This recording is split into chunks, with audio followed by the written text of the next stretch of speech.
Hi Sagittarius, thank you very much for joining me today. I hope that you are doing well. This reading is for any sun, moon, or rising Sagittarius. We'll take a look at the cards to get a sense of the awareness for the week, guidance and possible outcomes. I'll also look at a few oracle cards to give you additional information as well. So let's just go ahead and get started with your reading.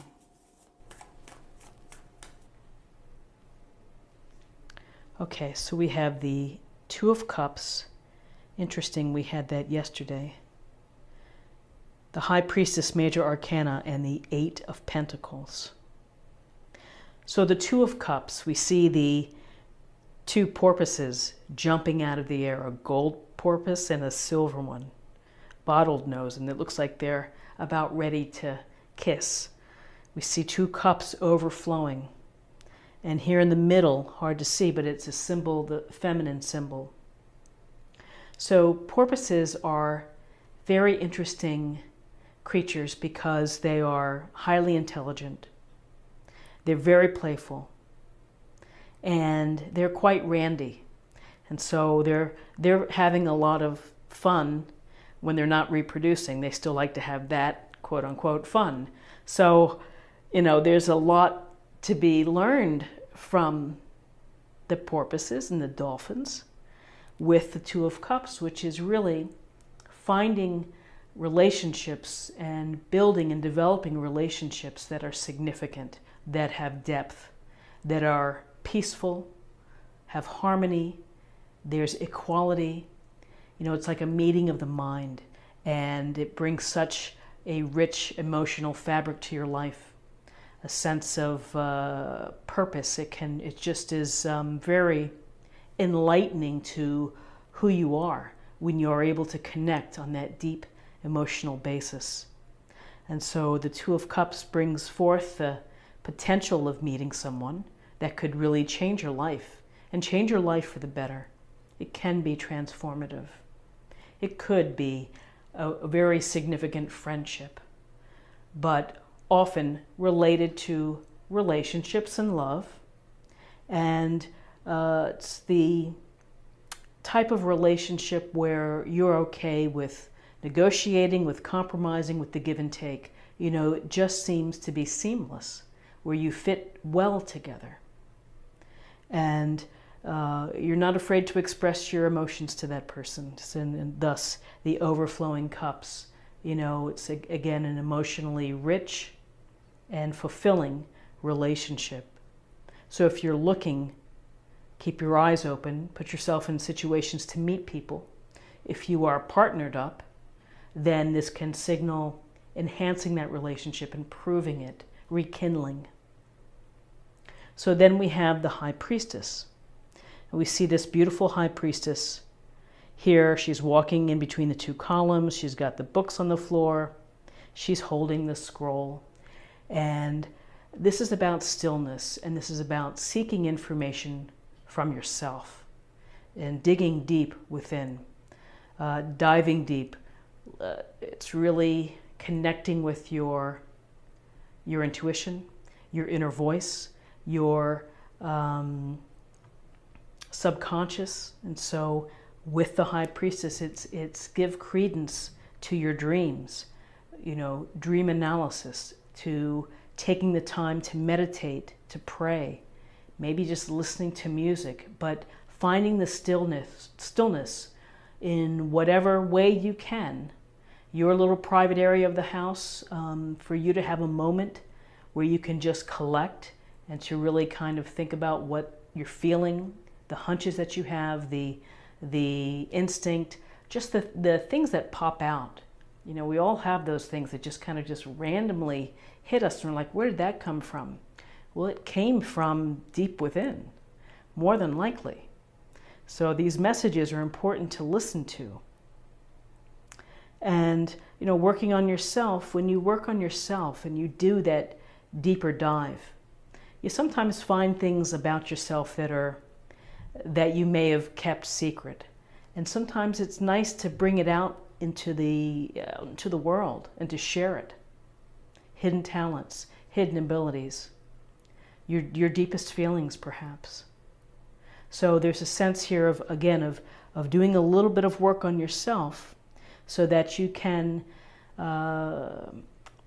bring your spiritual focus and your basis out into the physical world so that they can be aligned. So with this thinking of working on ourselves, we now have the Eight of Pentacles. And then this Eight of Pentacles illustration, we see our woman here sitting at her little table. It looks like she's embroidering or something like that. She has an almost finished pentacle here. She's displayed the ones that she has finished. And, this is about labor. But more than labor, it is skill. And it's the application of having a skill and being good at what you do, being organized and being productive and with focus. And so she's very attentive to what she's doing. And this is about being attentive to what you're doing. So whether you are focused and working your tail off at the office, or you're working on a project at home or a hobby, you're trying desperately to learn how to play piano, and you are just sitting there and you're just getting at it. But it's fun for you because ultimately you want to learn how to play piano. Well, with the Eight of Pentacles, there's a sense here of building your self-esteem because you're really good at whatever it is that you're doing. You're gaining more skills, you're applying it. And so there's this sense of, slow, detailed, focus work. And it's focusing on the moment of what you're doing. Now, if this is in relationship, or if this is in regard to a relationship, this could signal that you might have to work on improving relationships, maintaining relationships, finding a relationship. It takes a lot of energy to have successful relationships in life and successful interactions. And so, there's this sense here that this is a wonderful ultimate goal for many who want a union, a healthy, happy, loving union. But to have this, you really have to understand yourself, your motivations, who you are, and it's a sense of, again, I would say this being in the present moment and having the focus. So whether you are focused on trying to find this, improve your relationship, this is a good omen. And if this is simply just regarding that you're working on yourself, you have great friendships, you have great colleagues at the office, and you're building your skills day by day, then that's what it is. So it's always a powerful reading when you have the High Priestess, because it's urging you to trust your intuition, to trust your inner guides, to believe in your dreams, and to believe in the things that your mind is telling you. So let's take a look at the numbers. First off, we have 2 2s here. Again, 2s are about balance and relationships and partnerships and cooperation between the two. So we've got 2, 4, and 8 is 12, and 12 reduces to 3, and 3 is about group activities, expression, and creativity. So to close this reading, I'd like to select an oracle. I believe it's messages from the guides, and we will get a little more information.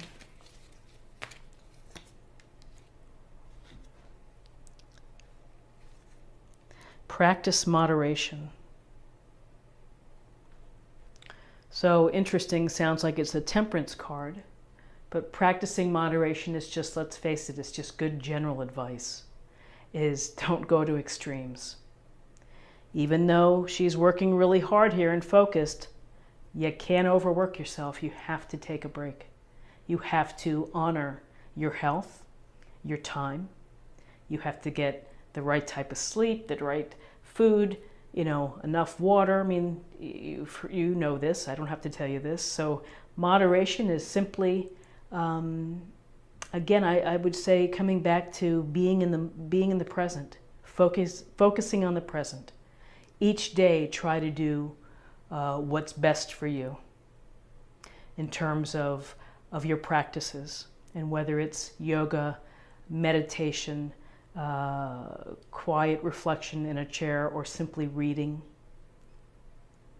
Find the moderation